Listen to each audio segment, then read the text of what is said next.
እድሜ ልክህን እጅህን ጠብጥበህ አጋጣሚውን ስታገኝ አይደለም የስልክ ካሜራ ዲጂታል ካሜራ ቢሆን እንኳን አልለቅም። አጋጣሚውንማ መጠቀም አለብኝ እንዴ! ውሻ ራሱ እንደዚህ ጨምድዶ አይይዝም እኮ።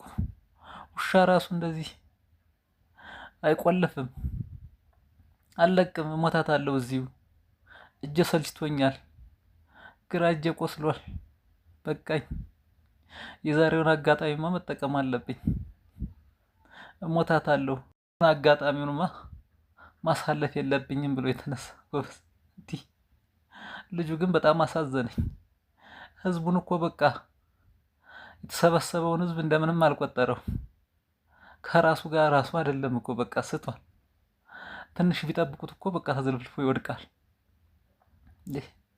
ሱሪ ቢፈተሽ እኮ በቃ የለም፣ ጭቃ በጭቃ ሆኗል። አሳዘነኝ እውነት።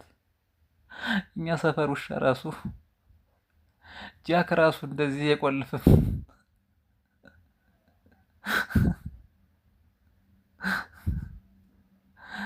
ወንድሜ አጋጣሚማ ማሳለፍ የለብህም። በአመት አንድ ጊዜ እንደ ዲቪ ሎተሪ የሚገኝ እድል ነው። እና ወይዘሮ ተሰሩ ጠጅ ቤት በአጋጣሚ በአመት አንድ ጊዜ የሚዘጋጅ ዝግጅት ነው። ገላጋዮቹ ባይኖሩ እኮ በቃ የለም፣ ተዘርሮ ወድቋል። ገላጋይ ያለ የመንግስት ያለ አለች እማማ ዝናሽ። እውነት ኧረ የህዝብ ጥማት ላይ ነው። ሳሰስቱ ስጡት። ለመቼ ነው የምትቆጥቡት?